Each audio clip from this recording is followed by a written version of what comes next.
Hello everyone, so my name is Karla. I'm a sophomore business major, and this semester I had the blessing and privilege to work with Canal Alliance along with Natalia Padilla and Alessandra Scavoni.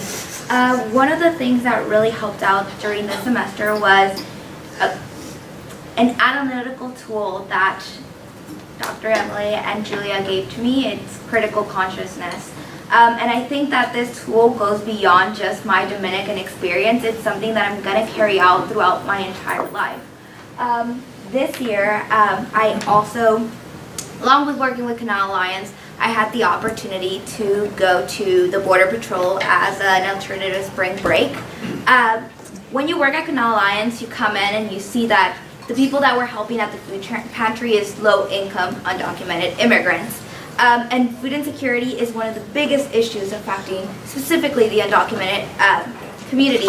So when I went to Border Patrol to get their perspective, I've tried to remain very neutral, but it was something that, because of the class that I was taking, I could not stay neutral anymore. It's the quote I like to use is, once you see, you cannot see. Meaning that it's not that you can technically close your eyes, but just in general, there's something inside you that burns you when you see the othering process, when people are dehumanized, when they're marginalized. Like, what you're working to is an othering. So again, once you see, you cannot see. So then there was this lovely Border Patrol who came up to me and said, you know, I'm Mexican, so I understand what we're struggling to. And I came the next day after my trip, I came to Julia and I was like, no. Empathy is not enough, because then after he said he was Mexican and that he was empathetic, he said that the wall was a necessary measurement, and that he did not understand why our community didn't just ask for permission to come here, which I had 2 responses for him, because again, this is about speaking out and you just can't. So then I said, okay, well, the wall, I was like, did you ever visit what's on the other side of the U.S. border? Because if you are so loyal to this, you got to know what you're protecting, right? So I asked him, and he said, no, but I heard that there's this beautiful mural on the other side.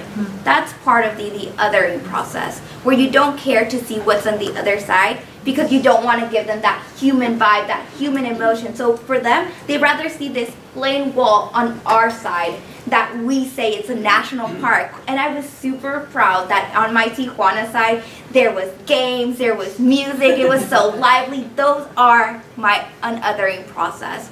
Another thing he mentioned is, why don't you just ask for permission? Again, you just can't be quiet. So then, Canal Alliance, while I was working at Canal Alliance, Fernando told me that the legal services that they provide at Canal Alliance is one of the most affordable, not only in Marin, but the entire California. So that is one of the reasons how our government is othering undocumented immigrants again. If you can't afford to even apply for DACA, how are you supposed to ask for permission? So that's something I pointed out. I was like, well, did you know that the service learning program that I'm working with, it's the most affordable in California? So have you tried applying for residency here? No, right? So that's technically how it all built up, not only with Canal Alliance, but that trip really embraced everything that I learned. Today, while I was talking to Fernando, he asked me how my experience has been, and I'm that type of person who I look for a problem and I tell you what the problem is.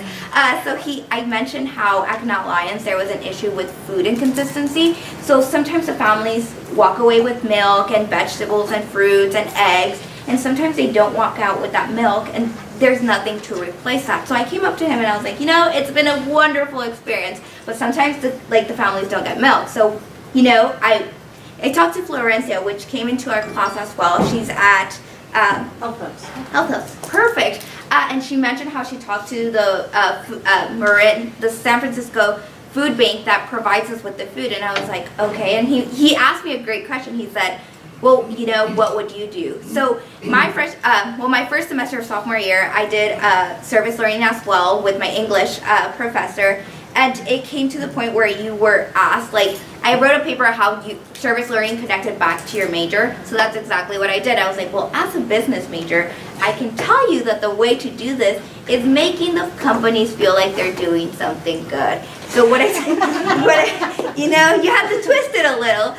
So what I'm planning to do, and I'm hopefully working with Canal Alliance, is we're trying to go to every business, small or big, and just letting them know the impact that it would make for us if they gave us some of their milk and somebody gives us a little bit of their fruits, and overall the food pantry at Canal Alliance would grow.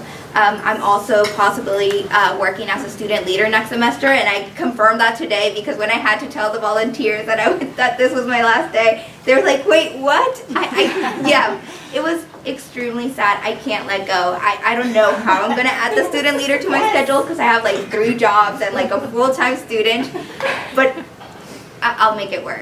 I'll just make it work. But yes, definitely thank you so much for this wonderful experience, Julia and Emily.